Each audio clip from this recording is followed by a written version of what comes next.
थी, क्या बोलते भेलपुरी खा रही थी, मेरा पति साइड में था, एक इंसान आया, उसने उसको गोली मार दी यहाँ पे। उसने बोला कि ये शायद मुस्लिम नहीं है, उसने उसको गोली मार दी। मेरे पति का बचा लो। हम बचा देगा, कोई बात नहीं। प्लीज भगवान, मेरे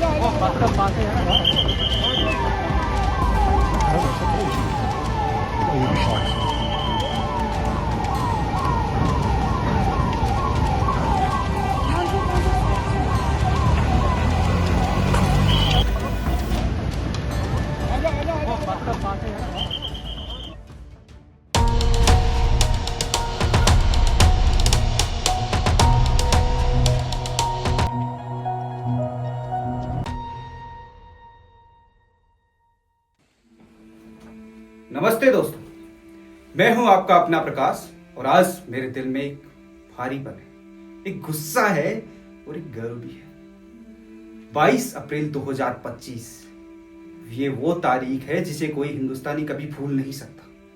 पहलगाम, जम्मू कश्मीर, वो खूबसूरत वादी जहां फूलों की महक और प्रकृति की शांति हर किसी का दिल जीत लेती। लेकिन उस दिन उस वादी में खून की नदियां बह गई। 26 मासूम लोग, हमारे अपने भाई, हमारी अपनी बहनों के सुहाग छिन गए। आतंकियों ने उनकी जान ले ली।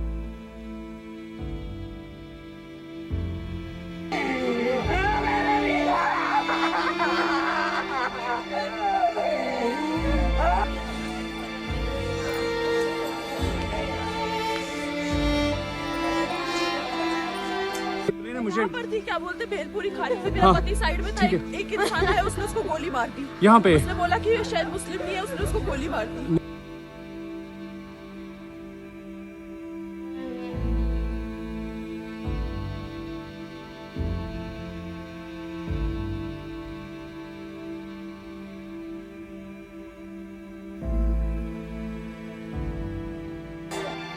मुझे कल सुबह 9 बजे करीब फोन आया किसी का।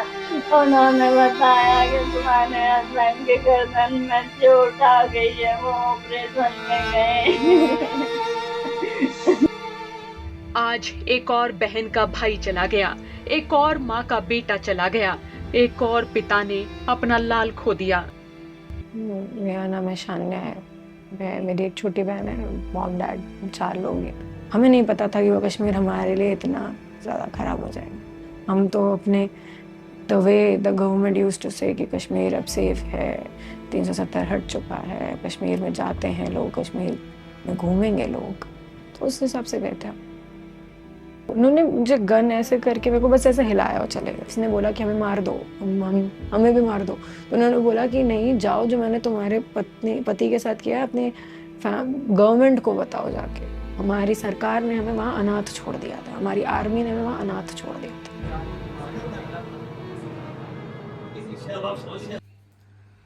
दोस्तों, 22 अप्रैल को पहलगाम की बेसरन घाटी में वो हुआ जिसने हर भारतीय के दिल में आतंकवाद के खिलाफ नफरत को और बढ़ा दिया। पाकिस्तानी समर्थित आतंकियों ने, जिनका नाम है द रेजिस्टेंट फ्रंट, एक ऐसा कायराना हमला किया जिसने 26 जिंदगियों को छीन लिया। इनमें से एक थे शुभम द्विवेदी, जिनकी पत्नी आज अपने पति को शहीद का दर्जा दिलाने की मांग कर रही है।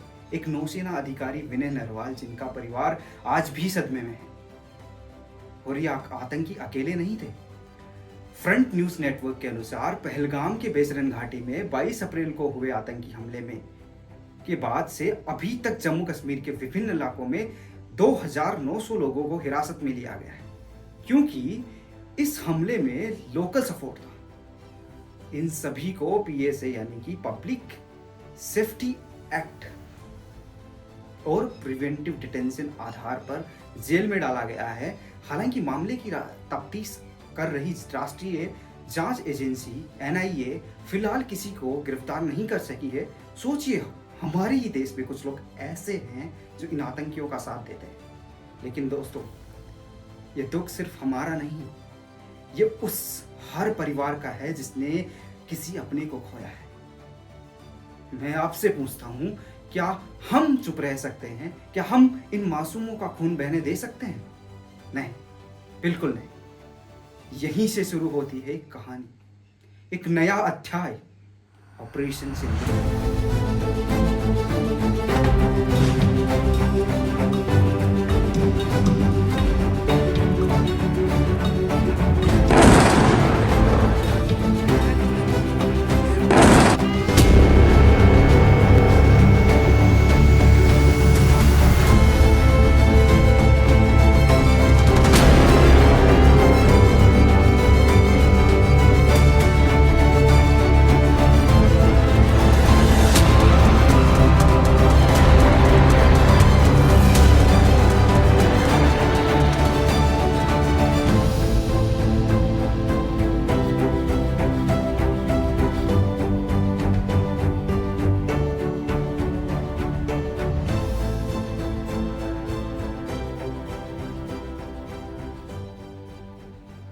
सात मई 2025 रात 1 बजे जब दुनिया सो रही थी, हिंदुस्तान की सेना जाग रही थी। ऑपरेशन सिंदूर एक ऐसा ऑपरेशन जिसने पाकिस्तान की कमर तोड़ दी।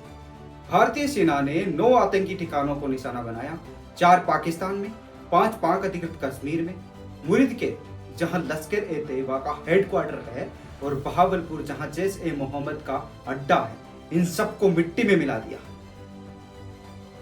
विदेश सचिव विक्रम मिश्रा ने कहा, यह हमला मापा हुआ, जिम्मेदार और आतंकवाद के खिलाफ था। कोई सैन्य ठिकाना नहीं, कोई आम नागरिक नहीं, सिर्फ आतंकी और उनकी गंदी मंशा को निशाना बनाया गया। और पाकिस्तान, वो तो बिलबिलाने लगा। उनके DGISPR ने कहा, हम जवाब देंगे, वक्त और जगह हम चुनेंगे और इसको इस जहारियत का मुंह तोड़ जवाब दिया जाएगा at a time, place and means of our own choice. लेकिन दोस्तों, सच तो यह है कि वो कुछ कर ही नहीं सकते। इस ऑपरेशन ने न सिर्फ पहलगाम के शहीदों को इंसाफ दिया, बल्कि दुनिया को दिखा दिया कि हिंदुस्तान अब चुप नहीं रहेगा। हमारे जवान, हमारी सेना, हमारा नेतृत्व, ये सब मिलकर एक नया भारत बना रहे हैं। We're also focusing on Pakistan's reckless escalation. Pakistan launched an advanced missile at India. This happened in the morning today. The missile entered Indian airspace minutes after launch, reports say at 1 in the morning. Analysis of the destroyed projectile is still being carried out. Pakistan's media claims that it was a Fateh-1 missile. This is according to the Pakistani media. Before we begin, let me say a few words about the historic events that took place over the last few days. On Saturday, my administration helped broker a full and immediate ceasefire, I think a permanent one, between India and Pakistan, ending a dangerous conflict of 2 nations with lots of nuclear weapons. दोस्तों, operation सिंदूर के बाद पाकिस्तान ने क्या किया? Drone भेजे, मिसाइलें दागने की कोशिश की और हमारे पंजाब के एयरबेस पर हमला करने की हिम्मत की। लेकिन क्या हुआ? हमारे जवानों ने उनके ड्रोन को खिलौनों की तरह तोड़ दिया। लेकिन पाकिस्तान ने अपनी हरकतें नहीं छोड़ी। 10 मई को भारत और पाकिस्तान ने सीज फायर पर सहमति जताई थी। आज तक टीवी चैनल से प्राप्त जानकारी के अनुसार कुछ ही घंटों में अखनूर, राजौरी और RS-पुरा अंतर्राष्ट्रीय सीमा पर पाकिस्तान द्वारा तोपखाने से गोलीबारी की गई। वहीं बारामूला में एक ड्रोन से अटैक हुआ। पाकिस्तान ने जम्मू के पलनवाला सेक्टर में भी संघर्ष विराम का उल्लंघन किया है। BSF के एक सब इंस्पेक्टर मोहम्मद इम्तियाज शहीद हो गए। ये है पाकिस्तान की फितरत।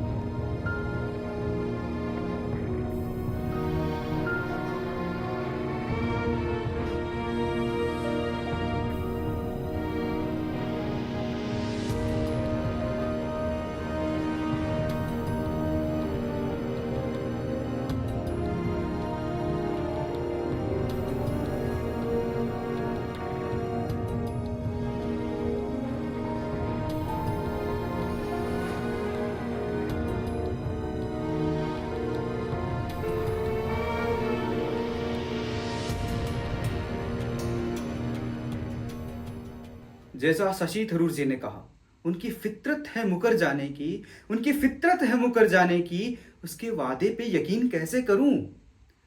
आज 11 मई 2025 तक सेना प्रमुख जनरल उपेंद्र द्विवेदी ने सभी कमांडरों को आदेश दिया है कि अगर पाकिस्तान फिर से सीज फायर तोड़े तो उसका मुंह तोड़ जवाब दिया जाएगा।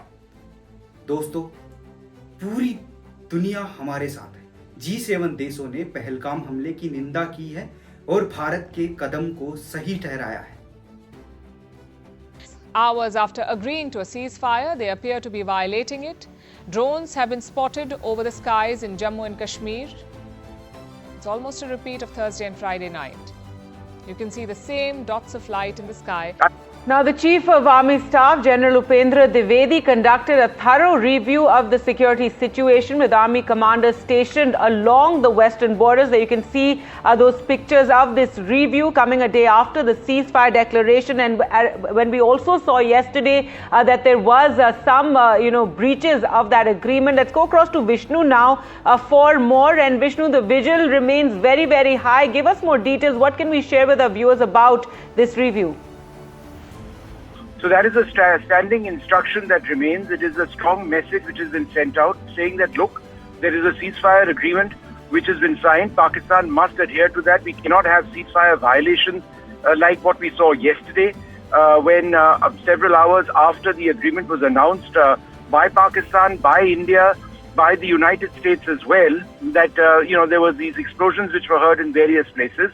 That is something that is unacceptable. So if there is something that the Pakistanis do, then India will respond. दोस्तों, ये वीडियो सिर्फ एक कहानी नहीं, ये हमारे देश का दर्द है, हमारा गर्व है। पहलगाम के उन 26 शहीदों को श्रद्धांजलि देने के लिए, ऑपरेशन सिंदूर के जवानों को सलाम देने के लिए मैं आपसे एक वादा चाहता हूँ। इस वीडियो को लाइक करें, अपने दोस्तों और परिवार के साथ शेयर करें और कमेंट में लिखें कि आप हिंदुस्तान के साथ खड़े हैं। और हाँ, अगर कोई पाकिस्तानी ट्रोल कमेंट करने के लिए आए तो उसे प्यार से जवाब दें, क्योंकि उनकी तो आदत है बेइज्जत होने की। दोस्तों, हिंदुस्तान की ताकत हम सब में है। अपने देश के लिए गर्व करें, अपने जवानों के लिए दुआ करें। जय हिंद, जय भारत, नमस्ते।